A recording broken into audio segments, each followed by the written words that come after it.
Welcome to Archie classes. और आज जो हम लोग पढ़ने वाले हैं that is about the magnet. तो इलेक्ट्रिसिटी एंड मैग्नेट ये छोटे क्लासेस के लिए है, क्लास 7 के लिए। तो इलेक्ट्रिसिटी एंड मैग्नेटिज्म में जो पहला पढ़ने वाले हैं दैट इज द मैग्नेट। चलिए मैग्नेट के बारे में पढ़ लेते हैं। देखिए मैग्नेट आप किसको बोलते हो? तो ऐसा कोई भी सब्सटेंस जिसके अंदर दूसरे मैग्नेटिक सब्सटेंस को या किसी मैग्नेट को अट्रैक्ट करने की कैपेसिटी हो उसको आप क्या बताओगे? मैग्नेट। तो आप डेफिनेशन भी उसी अकॉर्डिंग लिख दो। एनी सब्सटेंस हैविंग, है ना, विच कैन, सिंपली लिख दो which can attract a magnetic substance, a magnetic substance or a magnet towards it is called a magnet। तो ऐसे किसी भी सब्सटेंस को जो किसी मैग्नेटिक सब्सटेंस को या दूसरे किसी मैग्नेट को अपने तरफ अट्रैक्ट कर पाता है उसको आप क्या बोलोगे? मीन्स मैग्नेट बोलोगे। अच्छा, अब मैग्नेट में आप कैटेगरी कर लो। पहला बता रहा हूँ क्या? Natural magnet. क्या बोलते हो? Natural magnet. तो देखो नेचुरल मैग्नेट्स आप क्या समझते हो? एक ऐसा magnet which have their natural origin, उसको आप क्या बोलोगे? Natural magnet. मतलब आपने नहीं बनाया है, नेचर के अंदर आपको बनाया मिला हुआ है, तो ऐसे मैग्नेट को क्या बोलोगे आप? Natural magnet. आप बोल दो कि क्या बोलते हैं, means magnet which is found in nature, है ना, सिंपल बोल दो a magnet which is found in nature,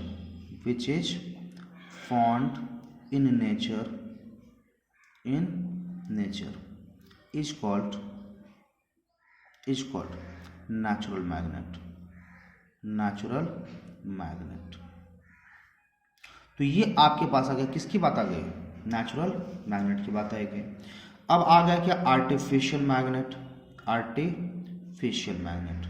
तो देखो आर्टिफिशियल मैग्नेट आपने किसको बोला? एक ऐसा मैग्नेट या ऐसा कुछ जो आपको नेचर से नहीं मिला था लेकिन आपने बनाया, और आपके बनाने के बाद उसके अंदर भी नेचुरल मैग्नेट जैसा ही सारा बिहेवियर देखने को मिला, उसको आप क्या बोलोगे? Artificial magnet. So magnet made by the humans. बात समझ में आया कि नहीं आया? तो लिख दो जरा सा, मैग्नेट मेड बाय द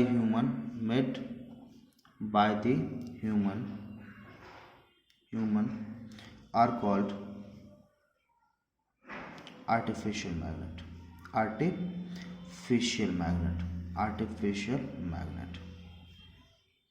है ना। अब देखो एक क्वेश्चन फिर यहाँ से आता है क्या? जब आपके पास मैग्नेट था तो फिर आपके पास नेचुरल जब थी अपने पास, तो आर्टिफिशियल बनाने की जरूरत क्यों थी? तो जरूरत क्यों पड़ गई? क्योंकि नेचुरल मैग्नेट जो था ये प्रॉपर शेप और साइज में नहीं था, है ना। To get proper shape and size, पहला प्रॉपर शेप एंड साइज, क्योंकि आपका जो रिक्वायरमेंट था उस रिक्वायरमेंट के अकॉर्डिंग नेचुरल मैग्नेट नहीं आता था, ये अपने अकॉर्डिंग शेप और साइज में आता था। तो फिर अपने रिक्वायरमेंट को पूरा करने के लिए हमने उस प्रॉपर शेप एंड साइज के लिए आर्टिफिशियल मैग्नेट बनाया। दूसरा, to get a magnet with proper strength. देखो प्रॉपर स्ट्रेंथ का मतलब क्या? प्रॉपर स्ट्रेंथ मतलब आपके पास नेचुरल मैग्नेट था, उसकी स्ट्रेंथ पहले से फिक्स्ड होती थी, आप अपने कन्वीनियंट के अकॉर्डिंग उसका स्ट्रेंथ को यूज नहीं कर सकते थे। तो अब आप क्या किए? एक आर्टिफिशियल मैग्नेट बनाने लगे जिसका स्ट्रेंथ आपको जितना रिक्वायरमेंट था उसके रिक्वायरमेंट के अकॉर्डिंग क्या किया? आपने उसके स्ट्रेंथ को रखना स्टार्ट कर दिया, है ना। तीसरी बात जो बोले आप, नेचुरल मैग्नेट जो है दैट इज क्या हो जाएगा? लिमिटेड है ना। लेकिन अब आपके पास जो है वाइड रेंज ऑफ मैग्नेट का यूज आ चुका है, तो इतना जो वाइड रेंज है उसके रिक्वायरमेंट को पूरा करने के लिए तो आपके पास क्या होगा? एक ही ऑप्शन था, दैट वाई क्या हो जाएगा? आर्टिफिशियल मैग्नेट, है ना।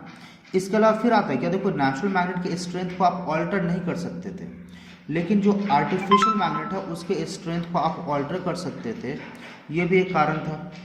तो ये सारे के सारे, अच्छा नेचुरल मैग्नेट का आप क्या था, पोलैरिटी चेंज नहीं कर सकते थे, पोलैरिटी आप डिसाइड नहीं कर सकते थे।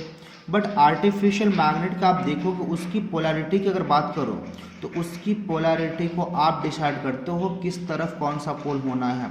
ये आपके रिक्वायरमेंट के लिए क्या होता था, फुलफिल था, कन्वीनियंट था और पूरा का पूरा रिक्वायरमेंट फुल करता था। इसीलिए आप क्या किया गया कि आर्टिफिशियल मैग्नेट को बनाया गया।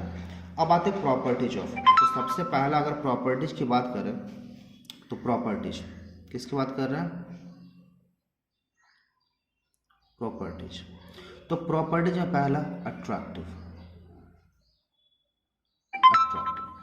तो आप बात करें किस प्रॉपर्टी के बारे में बात कर रहे हैं, अट्रैक्टिव प्रॉपर्टी की। यस, तो magnet has the property to attract the magnetic material and the other magnet towards it, and this property of the magnet is called attractive property. Number 2 directive property. Directive मतलब it will show direction, directive property. So that means क्या हो गया, it will show direction. That means अगर आप किसी magnet को freely suspend करते हैं, आप एक थ्रेड लो, थ्रेड में मैग्नेट को बांध दो और फ्रीली सस्पेंड कर दो।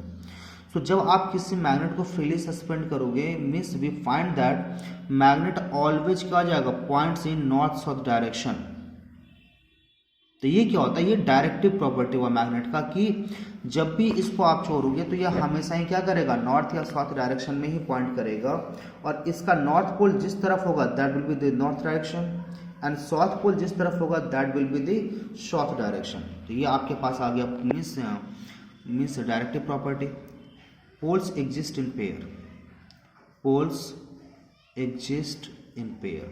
देखो मैग्नेट की ये भी एक बड़ी क्वालिटी है कि आप किसी भी मैग्नेट के ऊपर, सपोज करो मेरे पास ये मैग्नेट है और ये मेरे पास क्या है, नॉर्थ एंड साउथ पोल, लेकिन जब इसको हम ब्रेक कर दिए तो सपोज करो यहाँ क्या हो जाएगा, नॉर्थ एंड साउथ, और यहाँ पे क्या हो जाएगा आपके पास, फिर से आ जाएगा नॉर्थ एंड साउथ। मतलब जिस पॉइंट पे ये ब्रेक होगा वहाँ पे दो पोल्स अपने आप डेवलप हो जाएंगे just opposite to the end of the क्या हो जाएगा, मैग्नेट।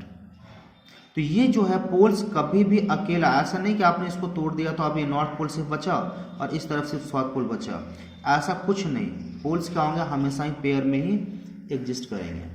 एंड नेक्स्ट जो आपके पास है that is like poles repel, like poles repel and unlike poles exist, unlike pole attract.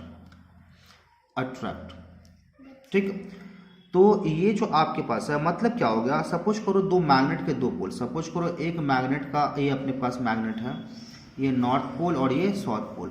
अगर दूसरा मैग्नेट इसके पास लाते हैं जिसका साउथ पोल इसके नज़दीक हो और नॉर्थ पोल दूर, तो जब दो पोल्स को आप पास में लाओगे ये दोनों पोल्स क्या करेंगे, एक दूसरे से दूर भागेंगे।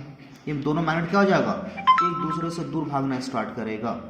लेकिन जब आप अनलाइक पोल्स को, एक नॉर्थ पोल को जब साउथ पोल के पास लाएंगे, दे विल क्या हो जाएगा, attract each other, they will attract each other. तो ये इसीलिए बताया जाता है। एंड रिपल्सन जो है ये, इसको बोलते हैं रिपल्सन। तो दोनों पोल्स को जब साम लाएंगे, पास लाएंगे, तो मैग्नेट क्या होगा, दूर जाना स्टार्ट करेगा and that is said to be repulsive property. और repulsion is the surer test of the क्या हो जाएगा, मैग्नेटिज्म। तो ये आपका रहा। नेक्स्ट वीडियो में फिर हम लोग और करते हैं।